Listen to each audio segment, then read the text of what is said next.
A Dog's Tale by Mark Twain. Chapter 1. My father was a St. Bernard, my mother was a collie, but I am a Presbyterian. This is what my mother told me. I do not know these nice distinctions myself. To me they are only fine, large words meaning nothing. My mother had a fondness for such. She liked to say them and see other dogs look surprised and envious, as wondering how she got so much education. But indeed it was not real education, it was only show. She got the words by listening in the dining room and drawing room when there was company, and by going with the children to Sunday school and listening there. And whenever she heard a large word, she said it over to herself many times, and so was able to keep it until there was a dogmatic gathering in the neighborhood. Then she would get it off, and surprise and distress them all, from pocket pup to mastiff, which rewarded her for all her trouble. If there was a stranger, he was nearly sure to be suspicious, and when he got his breath again, he would ask her what it meant. And she always told him. He was never expecting this, but thought he would catch her, so when she told him, he was the one that looked ashamed, whereas he had thought it was going to be she. The others were always waiting for this, and glad of it, and proud of her, for they knew what was going to happen, because they had had experience. When she told the meaning of a big word, they were all so taken up with admiration that it never occurred to any dog to doubt if it was the right one. And that was natural, because for one thing she answered up so promptly that it seemed like a dictionary speaking, and for another thing, where could they find out whether it was right or not? For she was the only cultivated dog there was. By and by, when I was older, she brought home the word unintellectual one time, and worked it pretty hard all the week at different gatherings, making much unhappiness and despondency. And it was at this time that I noticed that during that week she was asked for the meaning at 8 different assemblages, and flashed out a fresh definition each time, which showed me that she had more presence of mind than culture, though I said nothing, of course. She had one word which she always kept on hand and ready like a life-preserver, a kind of emergency word to strap on when she was likely to get washed overboard in a sudden way. That was the word synonymous. When she happened to fetch out a long word which had had its day weeks before, and its prepared meanings gone to her dump pile, if there was a stranger there, of course it knocked him groggy for a couple of minutes. Then he would come to, and by that time she would be away downwind on another tack, and not expecting anything. So when he'd hail and ask her to cash in, I, the only dog on the inside of her game, could see her canvas flicker a moment, but only just a moment. Then it would belly out taut and full, and she would say, as calm as a summer's day, "It's synonymous with supererogation," or some godless long reptile of a word like that, and go placidly about, and skim away on the next tack, perfectly comfortable, you know, and leave that stranger looking profane and embarrassed, and the initiated slating the floor with their tails in unison, and their faces transfigured with a holy joy. And it was the same with phrases. She would drag home a whole phrase, if it had a grand sound, and play it 6 nights and 2 matinees, and explain it a new way every time, which she had to, for all she cared for was the phrase. She wasn't interested in what it meant, and knew those dogs hadn't wit enough to catch her anyway. Yes, she was a daisy. She got so she wasn't afraid of anything. She had such confidence in the ignorance of those creatures. She even brought anecdotes that she had heard the family and the dinner guests laugh and shout over. And as a rule she got the nub of one chestnut hitched onto another chestnut, where of course it didn't fit and hadn't any point. And when she delivered the nub, she fell over and rolled on the floor and laughed and barked in the most insane way, while I could see that she was wondering to herself why it didn't seem as funny as it did when she first heard it. But no harm was done. The others rolled and barked too, privately ashamed of themselves for not seeing the point, and never suspecting that the fault was not with them, and there wasn't any to see. You can see by these things that she was of a rather vain and frivolous character.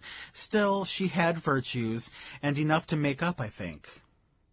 She had a kind heart and gentle ways, and never harbored resentments for injuries done her, but put them easily out of her mind and forgot them.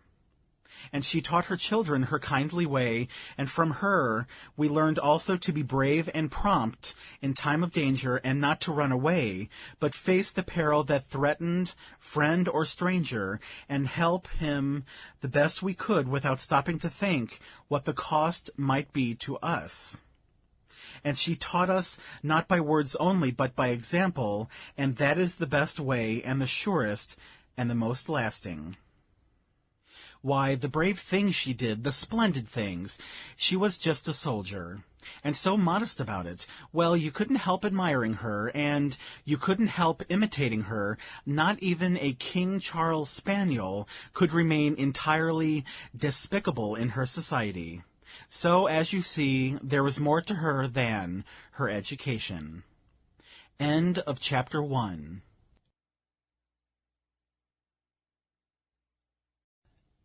Chapter 2.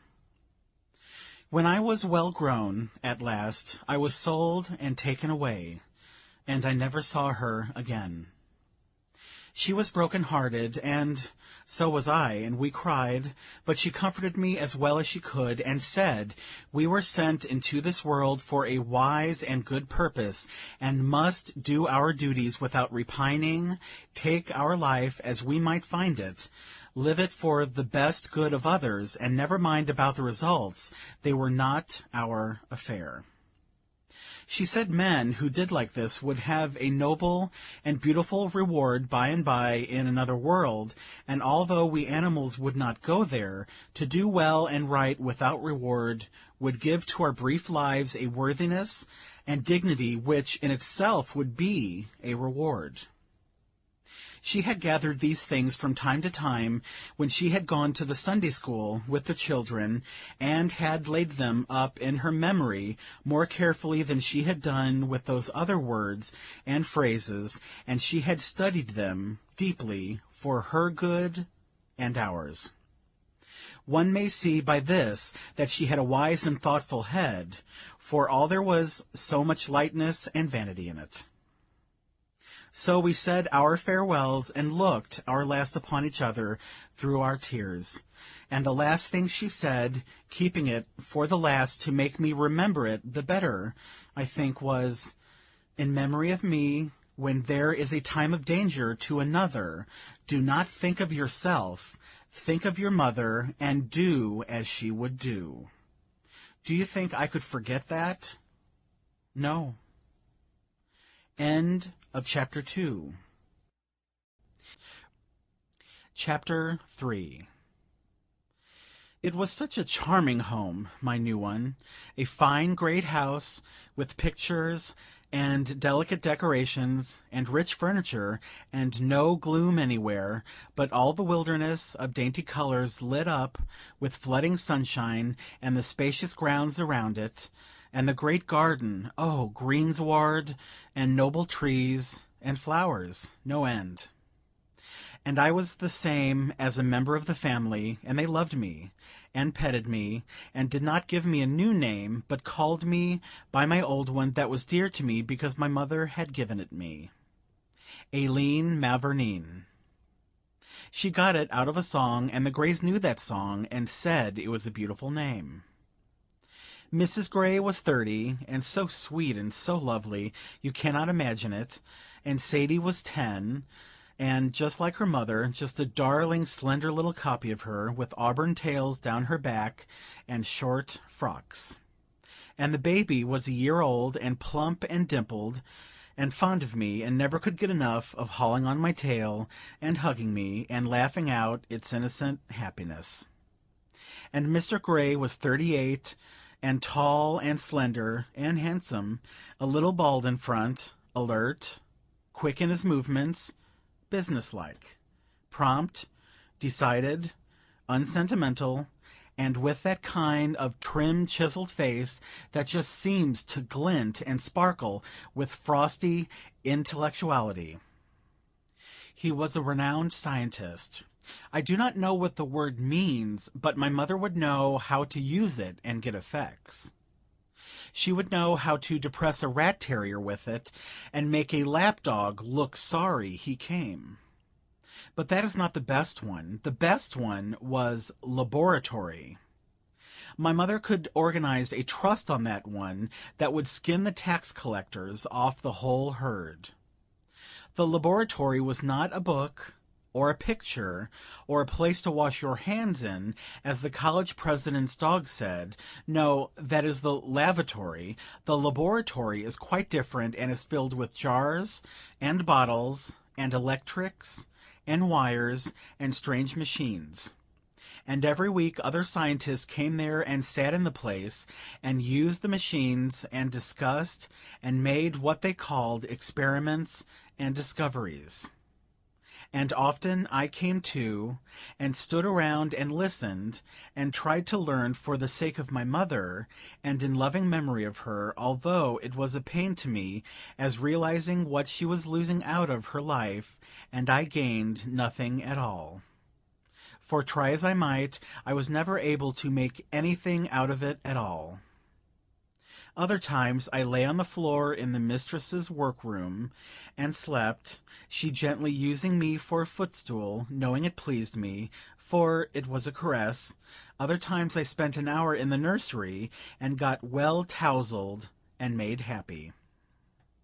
Other times I watched by the crib there, when the baby was asleep, and the nurse out for a few minutes on the baby's affairs. Other times I romped and raced through the grounds and the garden with Sadie till we were tired out, then slumbered on the grass in the shade of a tree while she read her book. Other times I went visiting among the neighbor dogs, for there were some most pleasant ones not far away, and one very handsome and courteous and graceful one, a curly-haired Irish setter by the name of Robin Adair, who was a Presbyterian like me, and belonged to the Scotch minister. The servants in our house were all kind to me, and were fond of me, and so, as you see, mine was a pleasant life. There could not be a happier dog that I was, nor a gratefuller one. I will say this for myself, for it is only the truth. I tried in all ways to do well and right, and honor my mother's memory and her teachings, and earned the happiness that had come to me as best I could. By and by came my little puppy, and then my cup was full, my happiness was perfect. It was the dearest little waddling thing, and so smooth and soft and velvety, and had such cunning little awkward paws, and such affectionate eyes, and such a sweet and innocent face. And it made me so proud to see how the children and their mother adored it and fondled it, and exclaimed over every little wonderful thing it did. It did seem to me that life was just too lovely to... Then came the winter. One day I was standing a watch in the nursery. That is to say, I was asleep on the bed. The baby was asleep in the crib, which was alongside the bed, on the side next the fireplace. It was the kind of crib that has a lofty tent over it, made of gauzy stuff that you can see through. The nurse was out, and we two sleepers were alone. A spark from the wood fire was shot out, and it lit on the slope of the tent. I suppose a quiet interval followed, then a scream from the baby awoke me, and there was that tent flaming up toward the ceiling. Before I could think, I sprang to the floor in my fright, and in a second was halfway to the door, but in the next half-second my mother's farewell was sounding in my ears, and I was back on the bed again. I reached my head through the flames and dragged the baby out by the waistband and tugged it along, and we fell to the floor together in a cloud of smoke. I snatched a new hold and dragged the screaming little creature along and out at the door and around the bend of the hall, and was still tugging away, all excited and happy and proud, when the master's voice shouted, "Begone, you cursed beast!" and I jumped to save myself. But he was furiously quick, and chased me up, striking furiously at me with his cane. I dodged this way and that in terror, and at last a strong blow fell upon my left foreleg, which made me shriek and fall for the moment helpless. The cane went up for another blow, but never descended, for the nurse's voice rang wildly out, "The nursery's on fire!" and the master rushed away in that direction, and my other bones were saved. The pain was cruel, but no matter, I must not lose any time. He might come back at any moment, so I limped on 3 legs to the other end of the hall, where there was a dark little stairway leading up into a garret, where old boxes and such things were kept, as I had heard say, and where people seldom went. I managed to climb up there, then I searched my way through the dark among the piles of things, and hid in the secretest place I could find. It was foolish to be afraid there, yet still I was so afraid that I held in, and hardly even whimpered, though it would have been such a comfort to whimper, because that eases the pain, you know. But I could lick my leg, and that did some good. For half an hour there was a commotion downstairs, and shoutings and rushing footsteps, and then there was quiet again. Quiet for some minutes, and that was grateful to my spirit, for then my fears began to go down, and fears are worse than pains, oh, much worse. Then came a sound that froze me. They were calling me by name, hunting for me. It was muffled by distance, but that could not take the terror out of it, and it was the most dreadful sound to me that I had ever heard. It went all about, everywhere, down there, along the halls, through all the rooms, in both stories, and in the basement, and the cellar, then outside, and farther away, then back, and all about the house again, and I thought it would never, never stop. But at last it did, hours and hours after the vague twilight of the garret had long ago been blotted out by black darkness.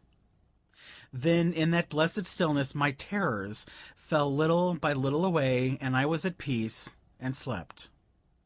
It was a good rest I had, but I woke before the twilight had come again. I was feeling fairly comfortable, and could think out a plan now. I made a very good one, which was to creep down, all the way down the back stairs, and hide behind the cellar door, and slip out and escape when the iceman came at dawn, while he was inside filling the refrigerator. Then I would hide all day, and start on my journey when night came, my journey to, well, anywhere where they would not know me and betray me to the master. I was feeling almost cheerful now, then suddenly I thought, why, what would life be without my puppy? That was despair. There was no plan for me. I saw that I must stay where I was. Stay and wait, and take what might come. It was not my affair. That was what life is. My mother had said it. Then, well, then the calling began again. All my sorrows came back. I said to myself, the master will never forgive. I did not know what I had done to make him so bitter and so unforgiving, yet I judged it was something a dog could not understand, which was clear to a man and dreadful. They called and called, days and nights, it seemed to me, so long that the hunger and thirst near drove me mad, and I recognized that I was getting very weak. When you are this way you sleep a great deal, and I did. Once I woke in an awful fright. It seemed to me that the calling was right there in the garret. And so it was. It was Sadie's voice, and she was crying. My name was falling from her lips, all broken, poor thing, and I could not believe my ears for the joy of it when I heard her say, "Come back to us, oh, come back to us, and forgive. It is all so sad without our..." I broke in with such a grateful little yelp, and the next moment Sadie was plunging and stumbling through the darkness and the lumber and shouting for the family to hear, "She's found! She's found!" The days that followed, well, they were wonderful. The mother and Sadie and the servants, why, they just seemed to worship me. They couldn't seem to make me a bed that was fine enough, and as for food, they couldn't be satisfied with anything but game and delicacies that were out of season. And every day the friends and neighbors flocked in to hear about my heroism. That was the name they called it by, and it means agriculture. I remember my mother pulling it on a kennel once and explaining it in that way, but didn't say what agriculture was, except that it was synonymous with intramural incandescence. And a dozen times a day Mrs. Gray and Sadie would tell the tale to newcomers and say I risked my life to save the babies, and both of us had burns to prove it, and then the company would pass me around and pet me and exclaim about me, and you could see the pride in the eyes of Sadie and her mother. And when the people wanted to know what made me limp, they looked ashamed and changed the subject, and sometimes when people hunted them this way and that way with questions about it, it looked to me as if they were going to cry. And this was not all the glory. No, the master's friends came by, a whole 20 of the most distinguished people, and had me in the laboratory and discussed me as if I was a kind of discovery. And some of them said it was wonderful in a dumb beast, the finest exhibition of instinct they could call to mind, but the master said with vehemence, "It's far above instinct, it's reason, and many a man privileged to be saved and go with you and me to a better world might write of its possession, has less of it than this poor silly quadruped that's foreordained to perish."